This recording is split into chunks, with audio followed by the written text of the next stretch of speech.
മെഹർ നിങ്ങൾക്ക് മൈജിന്റെ ഷൂട്ട് ഉണ്ട് പറഞ്ഞു കുളിച്ചില്ലെങ്കിൽ അത് ഇടക്കിടക്ക് ജ്യൂസ് കുടിച്ച കയ്യൊക്കെ മെഹറിന്റെ ചുണ്ടും ചെറുക്കി ഗോൾഡ് ഫിഷിന്റെ പോലെ ഇടക്ക് ബ്ലാക്ക് ബോളിന് മതിയാവും. ഈ സെക്യൂരിറ്റിക്കാർക്ക് ഞാൻ മെഹർ ആരാത് പറഞ്ഞു കൊടുക്കാം.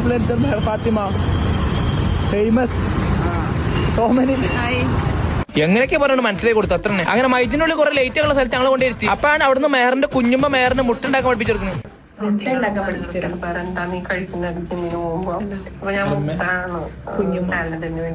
മുട്ട എങ്ങനെ പൊട്ടാണ്ട് ഉണ്ടാക്കാം.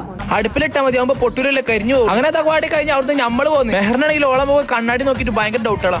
എന്റെ കണ്ണിന്റെ ഇവിടെ എന്തായിട്ട് തൊള അതെന്നെ പറഞ്ഞ് കണ്ണിന്റെ ഉറങ്ങാത്തോണ്ടാണ് ഇനി കുളിക്കാത്തോണ്ടാവും.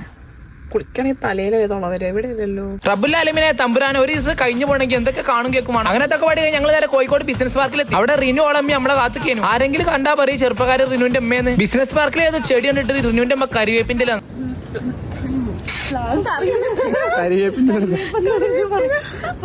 ശരിക്കും കരിവേപ്പിന്റെ പോലെ ഉണ്ട്.